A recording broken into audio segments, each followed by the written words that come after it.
Okay, Assalamualaikum kepada yang menonton sana. So, bersama saya lah Hafiz Malik, My Homeland Rumah Impian. So, hari ini saya bersama dengan owner rumah ni di nombor rumah 10 Jalan Tembikai 16, Taman Kota Masai. So, bersama owner baru Encik Sabri, yang mana hari ni saya nak serahkan kunci kepada dia. So, rumah dia dah siap semua.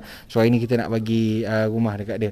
Okay, so kita nak tanya dia sikit lah apa perasaan hari ni. So, bang, macam mana perasaan abang dapat kunci rumah hari ni? Perasaan saya rasa macam sangat happy dapat kunci rumah. Sebab dah lama teringin nak duduk rumah sendiri kan. Dah dapat, memang happy lah.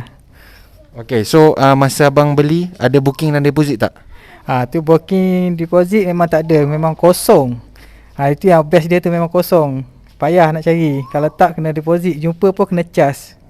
Okey, lagi satu bang, masa abang yang kawan beritahu, okey, masa abang lalu rumah ni, kita rumah yang pertama tak jadi, betul? Okey, so ni rumah yang kedua tak saja, atau kedua atau ketiga. So dia macam jodoh bang Okey, so masa abang lalu rumah ni dengan hari ni keadaannya macam mana bang? Berbeza ke tak? Rumah yang saya lalu dulu sebelum saya dapat rumah, biasa je lah, rumah biasa, rumah standard.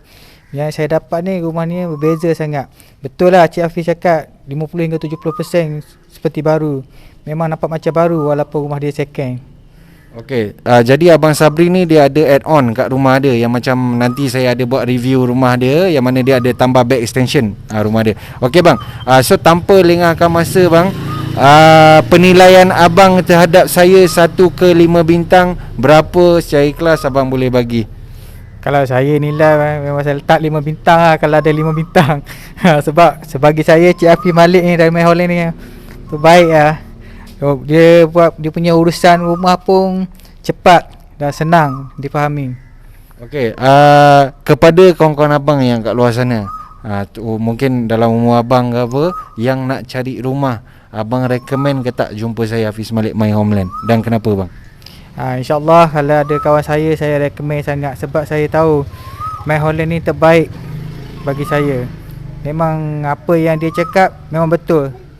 Yang dia cakap rumah seperti 50-70% seperti baru, memang betul. Saya tengok memang betul. Okey bang, so last kali hari ni kawan serahkan bang ni kira kuncinya lah. Okey, so penyerahan hari ni saya serahkan tanggungjawab rumah ni terhadap abang. Okey, so tahniah abang So